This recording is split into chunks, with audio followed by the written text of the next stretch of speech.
Bismillahirrahmanirrahim. Assalamualaikum warahmatullahi wabarakatuh.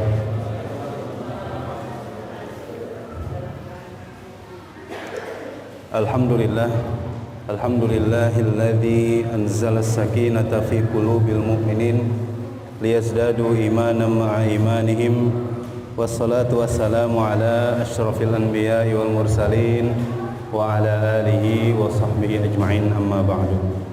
Allahumma alimna ma yanfa'una wanfa'na bima 'allamtana warzuqna 'uluman tanfa'una wa zidna 'ilma. Allahumma la sahla illa ma ja'altahu sahla wa anta taj'alul huzna sahla idza syi'ta sahla. Bapak Ibu yang dimuliakan oleh Allah Subhanahu wa taala, marilah sama-sama kita bersyukur atas nikmat yang Allah berikan pada kita. Sampai saat ini kita masih diberikan nikmat oleh Allah, nikmat iman, nikmat Islam, nikmat diberikan keistiqomahan dalam menjalankan ubudiyah kita kepada Allah. Salawat dan salam marilah kita sampaikan kepada junjungan kita Nabi Agung Nabi Muhammad sallallahu alaihi wasallam. Mudah-mudahan Allah Subhanahu wa taala senantiasa memberikan kepada kita ketauladanan dari Rasulullah, kemudian kita ikuti, kita praktekkan dalam kehidupan kita sehari-hari. Memasuki materi berikutnya, yaitu hadis kelima. Kalau minggu lalu kita hadis keempat tentang proses penciptaan manusia, hadis keempat. Hari ini kita akan bahas hadis kelima dari Arba'in An-Nawawi, yaitu hadis tentang bid'ah. Saya bacakan terlebih dahulu hadisnya, Bapak Ibu rahimakumullah. An Ummul Mu'minin Aisyah radhiyallahu anha qalat qala Rasulullah sallallahu alaihi wasallam man ahdatha fi amrina hadza ma laysa minhu fahuwa raddun. Hadis dari Ummul Mukminin, yaitu istri Rasulullah sallallahu alaihi wasallam yang bernama Siti Aisyah. Dinamakan Ummul Mukminin karena memang semua istri Rasul itu menjadi Ummul Mukminin. Wa azwajukum ummahatuhum, dan istri-istrimu wahai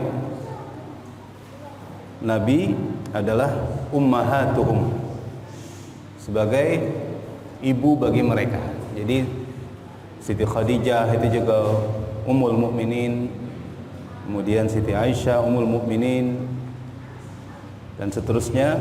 Semua istri Nabi disebutkan sebagai Ummul Mukminin, Ummahatul Mukminin. Beliau berkata, Rasulullah sallallahu alaihi wasallam bersabda, "Man ahdatsa fi amrina hadza." Barang siapa yang melakukan perbuatan dalam urusan kami, ma laisa minhu, yang tidak ada di dalamnya, fahuwa raddun, maka dia tertolak. Man ahdatsa fi amrina, barang siapa yang melakukan perbuatan yang tidak ada dalam syariat, fahuwa raddun, maka perbuatan itu akan ditolak atau dikembalikan kepada yang melakukan perbuatannya. Dalam hadis lain juga disebutkan, man amila amalan laisa alaihi amruna fahuwa raddun. Barang siapa yang melakukan amal yang bukan dari urusan kami atau yang bukan dalam syariat kami, dia kerjakan, ya, maka amal itu tertolak. Maka ini adalah hadis qaidatun azimah min qawaidil Islam. Hadis ini adalah sebuah prinsip yang sangat penting dalam ajaran Islam. Dan hadis ini juga min jawami'il kalimah sallallahu alaihi wasallam. Hadis ini juga hadis jawami'il kalimah. Jawami'il kalimah itu artinya perkataan yang ringkas, simple, tapi kandungannya sangat luas. Kandungannya sangat penting. Jadi termasuk di antara mukjizat Rasulullah sallallahu alaihi wasallam adalah ucapannya singkat, ringkas, simple, tapi maknanya dalam. Kalau kita ngomongnya banyak tapi nggak ada intinya, gitu ya. Itu namanya jawami'il kalimah. Fa innahu sharihun fi raddi kullul bidah. Mana hadis tadi menjelaskan secara sharih, secara gamblang tentang tertolaknya amalan-amalan yang bid'ah. Nah, sekarang kita akan menjelaskan apa itu bid'ah atau hal-hal yang baru yang ada di dalam ibadah. Biasanya kita akan bertanya, bukankah syarat diterimanya ibadah itu adalah ittiba? Syarat kita diterimanya amal ibadah kita adalah ittiba. Ittiba itu mengikuti Rasulullah sallallahu alaihi wasallam, atau sesuai dengan contoh dari Rasulullah. Bukankah kita kalau melakukan sesuatu harus ada contohnya dari Rasul? Atau kalau kita melakukan sesuatu adalah yang sudah pasti beliau lakukan, kemudian kita meninggalkan apa yang beliau tinggalkan. Kalau sudah seperti itu, agama berarti sudah sempurna. Karena Rasulullah sallallahu alaihi wasallam taat haji wada sudah menjelaskan al-yauma akmaltu lakum dinakum wa atmamtu alaikum ni'mati wa raditu lakumul Islam madinah. Ini surat Al-Maidah.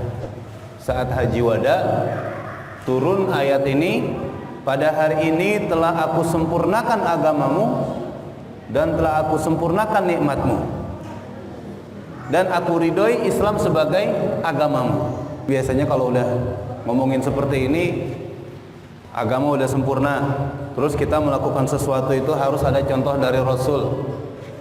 Kemudian kita kalau ibadah kita mau diterima itu harus ittiba, harus betul-betul mengikuti syariat yang diajarkan Rasulullah SAW. Tambah lagi misalkan, bukankah generasi salaf itu lebih baik dalam memahami Al-Quran dan Sunnah, sehingga kalau baik pasti mereka melakukannya. Kadang kita kalau melihat ada orang yang melakukan sesuatu, mengapa kamu melakukan ini dan itu?